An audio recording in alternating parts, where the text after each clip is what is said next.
আজকে জুলাইয়ের এরা কই খায় খায় আপনি এনারা চলে যাবে এরপরে খেয়ে তারপর থেকে জুলাই গণ অভ্যুত্থানের যাত্রা শুরু হয়েছিল।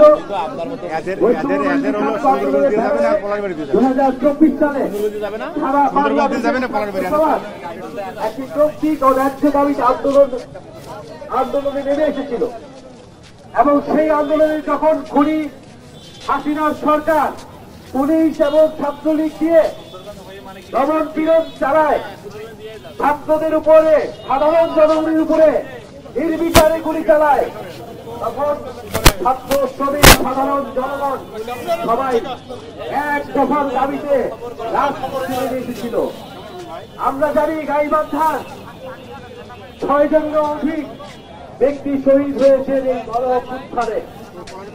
বাংলাদেশের এই দ্বিতীয় স্বাধীনতার জন্য গাইবান্ধাবাসীর এই আত্মত্যাগ বাংলাদেশের মানুষ জাতীয় নাগরিক পার্টি চিরকাল ধরে মনে রাখতে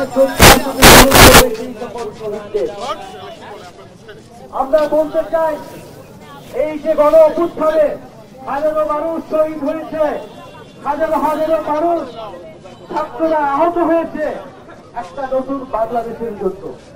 যেই বাংলাদেশে বৈষম্য থাকবে না, গণতন্ত্র থাকবে, সেই বাংলাদেশে আপনি কথা বলতে গেলে পুলিশ আপনার উপর আক্রমণ চালাবে না, আপনি মত প্রকাশ করতে গেলে আপনার উপর লাঠিচার্জ গুলি পুলিশ চালাবে না, আপনি কথা বলতে চাইলে, আপনি প্রতিবাদ করতে চাইলে প্রতিবাদ করবেন।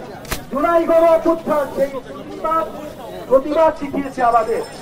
আমরা যেন সেই প্রতিবাদ থেকে সরে আসি।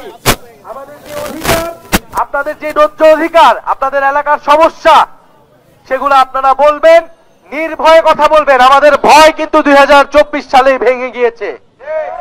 নতুন কোন করে ভয়ের সংস্কৃতি এই বাংলাদেশে আমরা আর গড়ে উঠতে দেব না।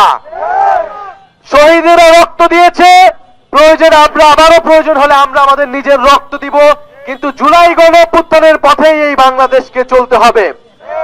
প্রিয় গাইবান্ধাবাসী, আমরা জানি রংপুর গাইবান্ধা বাংলাদেশের অন্যতম দরিদ্র অঞ্চলগুলোর মধ্যে অন্যতম এবং নানা ধরনের বৈষম্যের শিকার এই গাইবান্ধাবাসী অনেক দিন ধরেই হয়ে আসছে।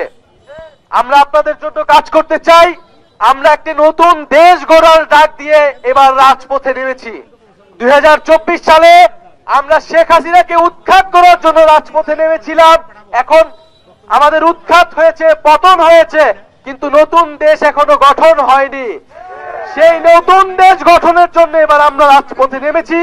আমরা গাইবান্ধা দিয়েই শুরু করেছি, কারণ গাইবান্ধা থেকে আমরা মনে করি যে পিছিয়ে পড়া মানুষ, যারা অর্থনৈতিক বৈষম্যের শিকার, যাদের অধিকার এখনো আদায় হয় নাই, তাদের কথা আমরা প্রথমেই বলতে চেয়েছি। আমরা 64 জেলায় পদযাত্রা করব এবং 64 জেলার মানুষের কথা শুনে আমরা জুলাইয়ের ইস্তেহার, জুলাইয়ের ঘোষণাপত্র এই সরকারের থেকে আদায় করব। যেই ঘোষণাপত্রে আপনার আমার অধিকারের কথা লেখা থাকবে, আপনার আমার দায়িত্বের কথা লেখা থাকবে।